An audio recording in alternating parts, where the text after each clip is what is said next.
ये 12 मास के नाम। क्या क्या नाम है? क्या नाम है? चैत, वैशाख, ज्येष्ठ, आषाढ़,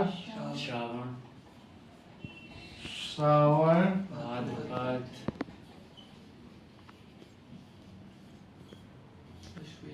भाद्रपद, आश्विन,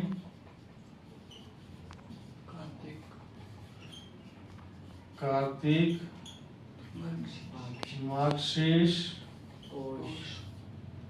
पौष, माघ,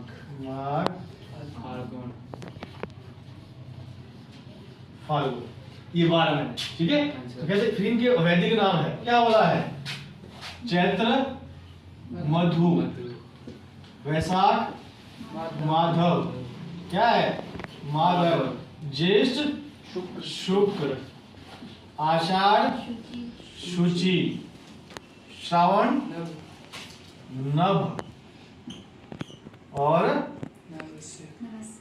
आश्विन, भाद्रपद, नभस्य, आश्विन, ईश, कार्तिक, ऊर्ज, मार्गशीर्ष, सहर, पौष, सहस्य, माघ, तप, फाल्गुन,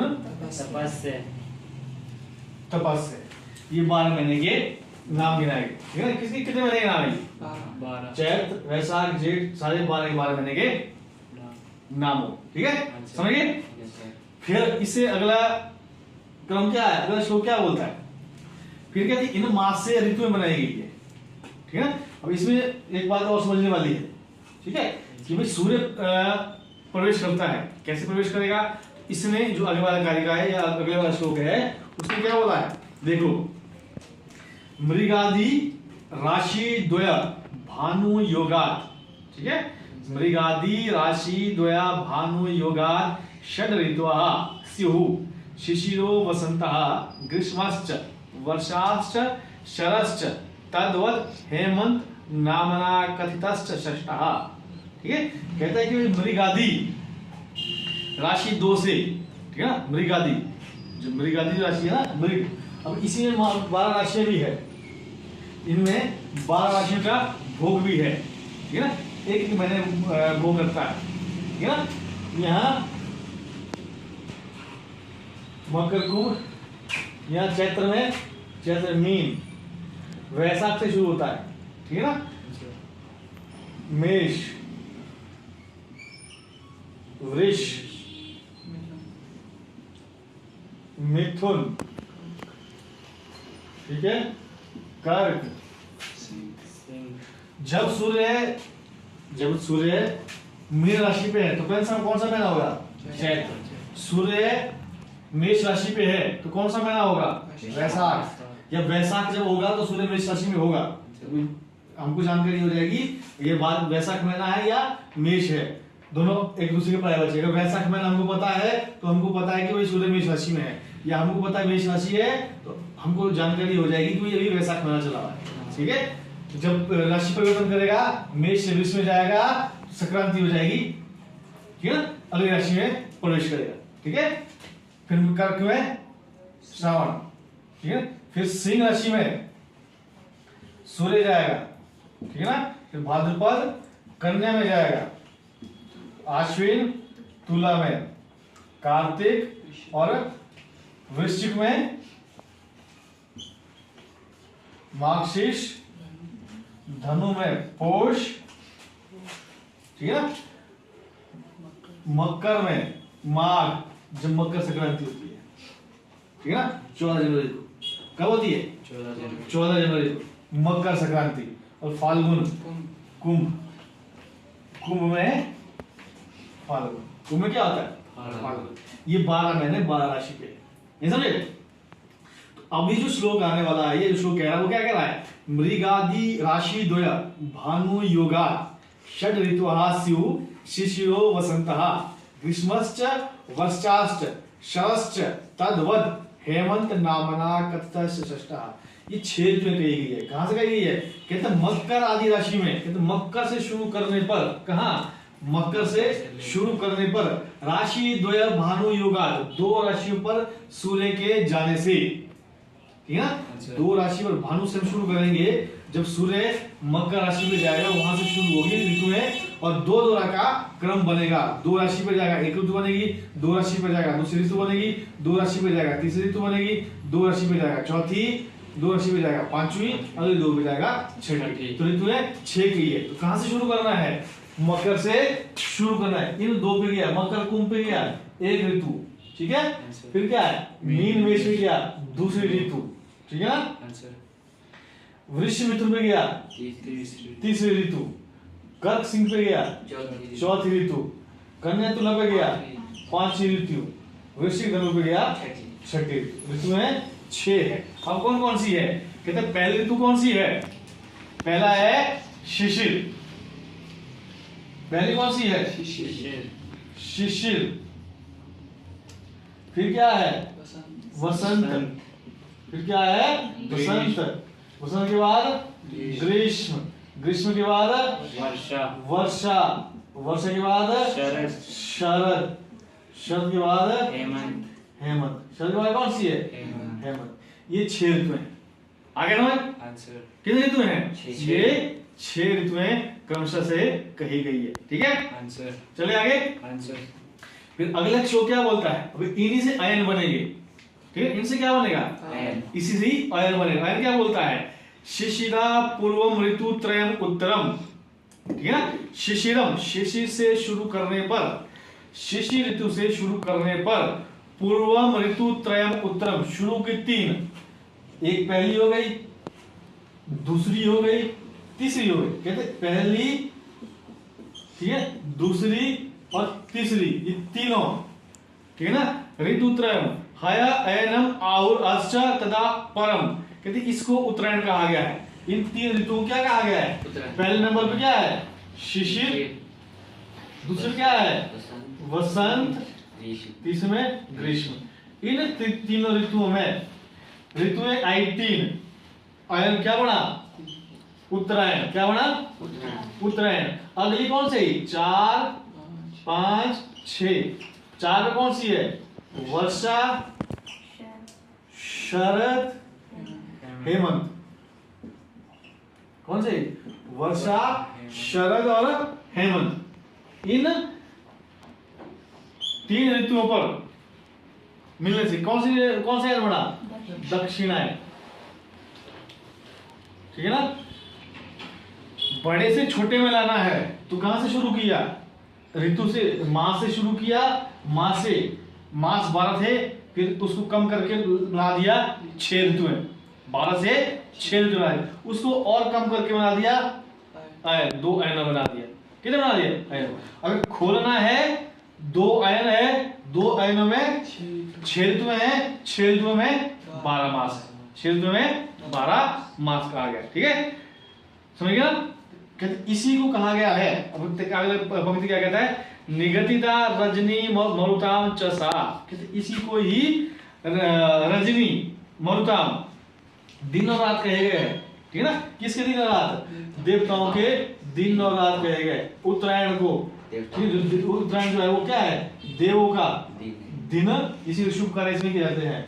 और जो दक्षिणायन है वो क्या है? देवों का रात, ठीक है? और राक्षसों के इसी विरुद्ध, राक्षस मतलब दक्षिणायन उत्तरायण वाले, जो उत्तरायण वाले हैं उनके लिए क्या है? ये दिन है और ये रात है, ठीक है ना? इसी क्रम से अब इसके पीछे उत्तरायण और दक्षिणायन का शुभ और अशुभ मानने का पक्ष क्या है? कहता है कि जो उत्तरायण होता है, ठीक है ना? उत्तरायण जब होता है, उत्तरायण में क्या होता है? सूर्य उत्तर गोल की ओर बढ़ता है, जो पृथ्वी है ऐसी है, ठीक है? ये पृथ्वी है। मकर कर्क रेखा, कैप्सिकम रेखा सुना हुआ, कर्क रेखा मकर रेखा पड़ी हुई, ठीक है ना? सूर्य क्या है? अपने गोल से घूमता है इस तरह से गोल से, तो उत्तरायण की ओर बढ़ता है। कहां बढ़ता है? उत्तरायण की ओर। ये 2 भाग है, ये उत्तरायण है और ये दक्षिणायन। ये ऊपर वाला भाग कौन सा है? उत्तरायण है, ये दक्षिणायन। ये पृथ्वी है, पूरी गोल पृथ्वी है, ये बीच में भूमध्य रेखा है जो पृथ्वी को दो साइड बांटती है। भूमध्य रेखा क्या करती है? दो तरफ, एक उत्तरी गोलार्ध, एक दक्षिणी गोलार्ध। एक बिंदु उत्तर में है, एक दक्षिण में। जब सूर्य उत्तर की ओर बढ़ता है, ठीक है ना, तो हम उसको उत्तरायण मानते हैं, और जब वापस सूर्य दक्षिण की ओर जाता है तो उसको हम दक्षिणायन मानते हैं। वास्तविक क्या है? सूर्य क्या है? हमारा प्राण देने वाला है। सूर्य क्या है?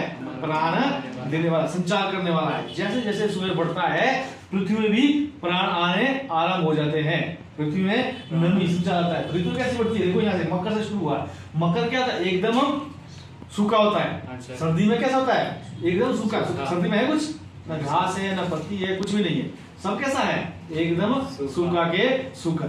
जैसे सूर्य धीरे धीरे ऊपर बढ़ता है, ठीक है ना, मकर संक्रांति 14 जनवरी के बाद परिवर्तन करता है। तो 14 जनवरी के बाद जैसे जैसे सूर्य ऊपर बढ़ता है धीरे धीरे ऊपर आता है, पृथ्वी में हल्की हल्की प्राण शक्ति बढ़ने लगती है, ठीक है ना। वो क्या है? पृथ्वी में जो भी उसमें उससे पहले घास पत्ता कुछ भी नहीं था, पर धीरे धीरे धीरे क्या है? उपजाऊ शक्ति बढ़ती है, उसमें प्राण आता है, चेतना आती है, घास पत्ती हर प्रकार की आती है।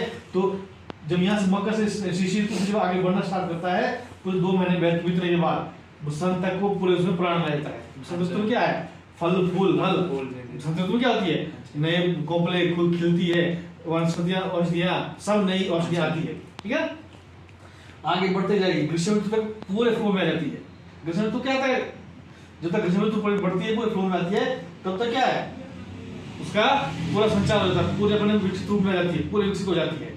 और ग्रीष्म ऋतु में सब जल करके, जितना भी फल फूल है, खिल करके पूरा कंप्लीट होकर के, जैसे ही पूरी गर्मी बढ़ती है, जैसे सूर्य अपने पूरे प्रताप पे आता है, जैसे सूर्य अपने पूरे प्रताप पे आता है, पूरा तब जाता है, तो क्या है? वो सिकुड़ जाता है, सूख जाता है, प्राण भी हर लेता है, खत्म हो जाता है। फिर उसके बाद आती है वर्षा ऋतु। उसमें क्या आती है?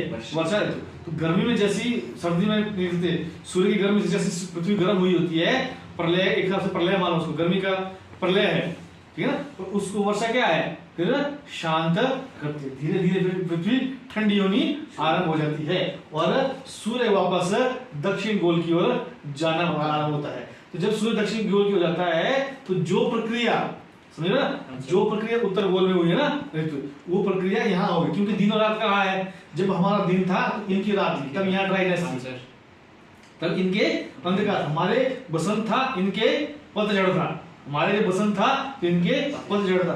अब जब हमारा पतझड़ आ रहा है, दक्षिण गोलार्ध वालों का, उस टाइम वहां उपजाऊ आती है, उस टाइम उनके प्राण आ रहे थे, उस टाइम उनके दिन बढ़ रहा था। यही दिन और रात की परिभाषा है, यही देव और राक्षस है।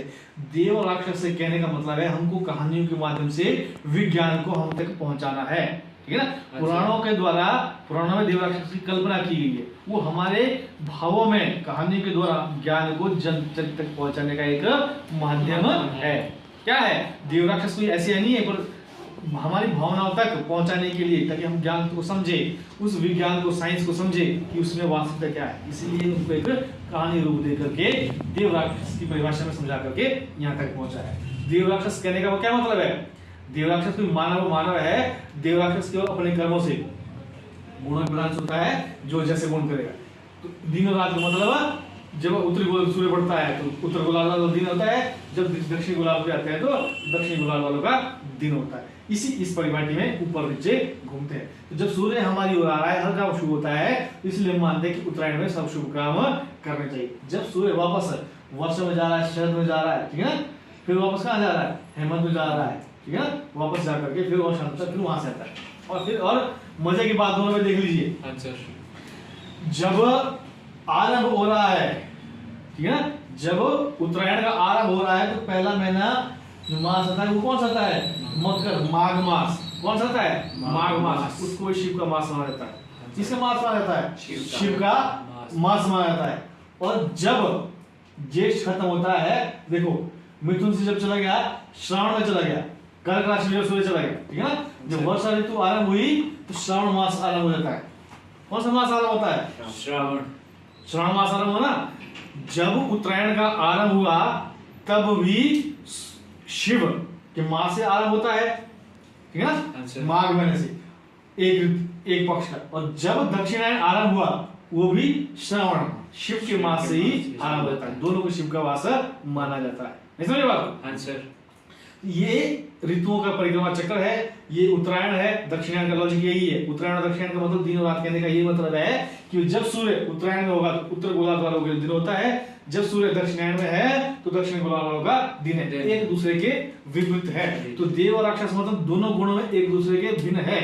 देव और राक्षस शब्द से यहाँ से ये स्पष्ट किया गया है कि दोनों में क्या भिन्नता है, दोनों में गुणों की भिन्नता है। देव में जो गुण है उसके एकदम विपरीत जो जिसमें गुण है वो राक्षस है, जो गुण राक्षस है उसके एकदम विपरीत जो गुण है वो देव है। तो वही कह रहा है कि जैसे गुण उत्तरायण में है, जैसी प्रक्रिया सूर्य की उत्तरायण में है वही प्रक्रिया दक्षिणायन में है, परंतु जब उत्तरायण में है तब दक्षिणायन में नहीं, और जब दक्षिणायन में तब उत्तरायण में नहीं है। देव राक्षस से यही यहाँ पर